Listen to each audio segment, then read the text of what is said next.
ఈ మధ్య కాలంలో అరవల్లి అడవులను రక్షించుకోవాలని చెప్పేసి చాలా పెద్ద ఉద్యమం నడిచింది. సోషల్ మీడియా వ్యాప్తంగా కావచ్చు, ఇంకా ఆ ప్రాంతంలో ప్రజలు పార్టీలకు అతీతంగా అందరూ పోయి అక్కడ ప్రొటెస్ట్ చేయడం. చివరిగా సుప్రీంకోర్టు దాన్ని అక్కడ ఎట్లాంటి పనులు జరగద్దు, ఎక్కడెక్కడ నిలిపివేయాలని చెప్పేసి ఆర్డర్ ఇవ్వడం. అరవల్లి అడవుల పైన ఏం చెప్పదలుచుకోరు? రేపటి రోజు అరవల్లి అడవులు కావచ్చు, నల్లమల్ల అడవులు కావచ్చు, తర్వాత చూస్తే కర్రెగుట్టలు ఇవన్నీ కూడా ధ్వంసమయ్యేందుకు పరిస్థితి ఉంది. దాని మీద స్పందిస్తలేరు. దీని మీద ఏదో కొంత ప్రొటెస్ట్ అయితే జరిగింది. ఏం చెప్పదలుచుకోరు అడవుల గురించి? ఏముండదు. ఎవరు ఆపినా ప్రజలు తిరగబడనంత కాలం ఏ అడవిని ఆపలేరు, ఏ పంచాయిని ఆపలేరు, ఏ సావులను ఆపలేరు ఎవరు. ఓకే. నువ్వు నేనేదో మనం బాధ తట్టుకోలేక మాట్లాడుకోవాల్సిందే.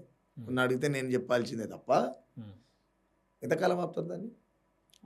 ఎంతకాలం ఆపుతారు? ఆపలేరు. ప్రజా ఉద్యమాలు రానంత వరకు ఇది సాధ్యం కాదు. సాధ్యం పడదు. ఇప్పుడు తెలంగాణ 60 ఏళ్ళు కొనసాగింది. ఎందుకు పెట్టింది 60 ఏళ్ళు? ప్రజల చైతన్యం కానంత.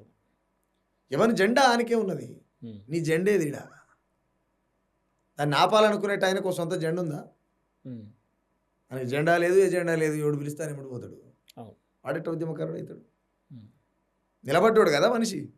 నేనేమంటే ఏ అడవిని కాపాడాలన్నా, నల్లమల్ల కావచ్చు, కర్రెగుట్టలు కావచ్చు, ఇట్లా అనేక అడవులు చెప్పుకుంటా పోతుంటే ప్రజలు రియలైజ్ అయినప్పుడు మాత్రమే పని జరుగుతుంది. నేను ఇందాక స్టార్టింగ్లో చెప్పినట్టు రాజ్యమే నక్సలిజాన్ని తయారు చేస్తుంది. రాజ్యమే నక్సలిజాన్ని అంతం చేస్తుంది. అది పెరిగి పెరిగి పెరిగి పెరిగి పెద్దగా అయిన తర్వాత ఈ రాజ్యపు విధ్వంసాలు విపరీతమైన తర్వాత నువ్వు వద్దన్న విప్లవం నూతన నిర్మాణం పోసుకొని బగబగ బగబగ వండే మిట్ట మధ్యాహ్నం సూర్యుని తీరుగా నిప్పులు కక్కుకుంటూ వస్తుంది. కాకపోతే టైం పడుతుంది. సమయం వస్తుంది అంటారా? ఎందుకు రాదు చెప్పు. ఇప్పుడు మీరే అన్నారు, అన్న గొప్ప గొప్ప వాళ్ళే నోరు మూసుకుని నువ్వు ఒక్కరిని ఎందుకు వాడుతున్నావు అని. ఏమనిపించింది మాట అయిన తర్వాత? ఇప్పుడు నేను చెప్పిన తర్వాత నేనేమంటున్నానంటే, నీ తర్వాత నేను, నా తర్వాత నువ్వు ఇంకోడో తయారైతేనే ఉంటారు. రూపం మారుతుంది. నేను మొన్న సావులో కూడా చెప్పిన, రూపం మారుతుంది. తుపాకులు పట్టుకుంటే క్రైమ్ అయింది. మేము ఒప్పుకోం దాన్ని. మేము ఒప్పుకోం క్లియర్గా. మేము ప్రజాస్వామ్యవాదులం. మీరు చెప్తున్నటువంటి ప్రజాస్వామ్యవాదులం. ఇక్కడ ప్రజాస్వామ్యం ఉన్నదా లేదనేది మాకు కూడా ఎరికే. బట్ మీ పొందాలనే మేము ప్రజాస్వామ్యవాదులం. మాట్లాడతాం, చేతుల పేరు రాస్తాం. అయితే ఇక్కడ విషయం ఏంది? మాట్లాడొద్దు, రాయొద్దు. అసలు పంచాయతీ వాళ్ళని ఎట్లాగా చంపుతారు, అది ఆపరు. దాన్ని ఆపే ఛాన్సే లేదు, ఆపరాలు. నేనేమంటున్నానంటే, ఇక్కడ మాట్లాడినా, నువ్వు రాసినా, ఇంకేమైనా చేసినా, గట్టిగా మాట్లాడితే నగేష్ ఏదైనా అడవిని కాపాడమని పోయి వీడియో పెడితే కథమే. ఇక నగేష్ నా తెల్లారు నన్ను ఇంటర్వ్యూ చేస్తుంది ఉండడు. ఏ జైల్లోనో ఉంటాడు. టీఆర్ జైల్లోనో, బీఆర్ జైల్లోనో, ఇంకెక్కడో ఉంటాడు. అంటే మాట్లాడే స్వేచ్ఛ కూడా లేకుండా చేస్తున్నది అంటేనే దేశం విధ్వంసంలో కూడుకపోతుందని అర్థం. విధ్వంసం విపరీతం అవుతుంది అని అంటే దాని వెనకంగానే 100 రెట్లు తిరుగుబాటు మొదలవుతుందని అర్థం. చాలామంది ఇడ్మ చనిపోయిన తర్వాత గూగుల్లో సెర్చ్ చేసినట్టు మావాడు కూడా చెప్పిండు. 75% సెర్చ్ చేసినట్టు ఆయన గురించి. ఆ 75% ఇలా ఒక 25% బయటకు వస్తే ఎవరిని ఆపుతావు?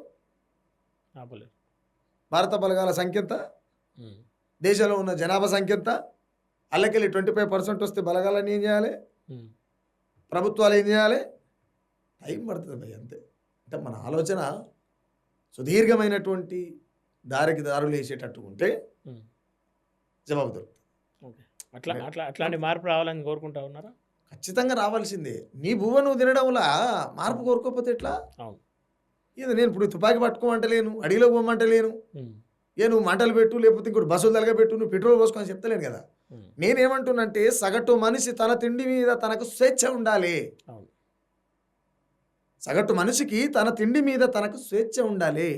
నేను తినేటువంటి తిండి మీద నీ పెత్తనం ఏందయ్యా? ఏంది నీ పెత్తనం? ఈ దేశంలో ఉన్నటువంటి సంపదనంతా విధ్వంసం చేస్తున్నది మీరు కాదా? అంబానీ ఆదాయాల కట్టబెడుతుంది కాదా? ఈ సంపద అంతా ఎవరిది? ఆ స్టేట్మెంట్ ఒకటైతే ఇస్తలేరు. అడవులకు ఎట్లాంటి ఇబ్బంది కాదు అనే స్టేట్మెంట్ అయితే ఇవ్వలేకపోతా ఉంది బీజేపీ. ఒకటే గుర్తుపెట్టుకోవాలన్న, అడవులు ఉండయి. ఆ అడవులను తుదముట్టించేటువంటి ప్రక్రియనే ఆపరేషన్ కగార్ కదా. అన్నలు పోయిన తర్వాత ఎవరు వస్తారు బయటికి? అంబేద్కర్ వాదం వస్తుంది. అన్నలను చంపుతారంటే దీన్ని చంపినట్టు ఇది ఎట్లా వస్తుంది? ఆల్టర్నేట్గా తనకు కనపడుతుంది అంటే రాజ్యాంగం, ప్రజాస్వామ్యం. నేనేమంటున్నా, ఈ రాజ్యాంగం అనే పదం, ఈ ప్రజాస్వామ్యం అనేటువంటి పదం ఆల్రెడీ ఎప్పుడో చంపబడ్డాయి అవును. కదా. రాజ్యాంగం ప్రకారమే గనక ఈ ప్రభుత్వాలు నడిస్తే ఉమ్, సుక్కరావు నడిసే లాంటి వాళ్ళకు పాట పాడే అవసరం ఉండదు. అవును. గద్దారన్నలు ఉట్కరారు, ఉమ్, ఇడ్మాలు ఉట్కరారు, ఆర్కేలు ఉట్కరారు, హనుమంతన్నలు ఉట్కరారు, అవును. అర్నక్కలు ఉట్కరారు, శంకరన్నలు ఉట్కరారు ఉమ్, కదా. అవును. కాబట్టి ప్రజా వ్యతిరేక విధానాలు చేస్తున్నారు కాబట్టి అందరు పుట్టుకొస్తారు. ఇప్పుడు ఇందాక మీరు అర్బన్ నక్సలైటు అంటే ఇప్పుడు నేనేమంటా, మాట్లాడితే నక్సలైటేనా, మాట్లాడితే క్లియర్ మావోయిస్టేనా? క్లియర్గా అదే చెప్తా ఉన్నారు.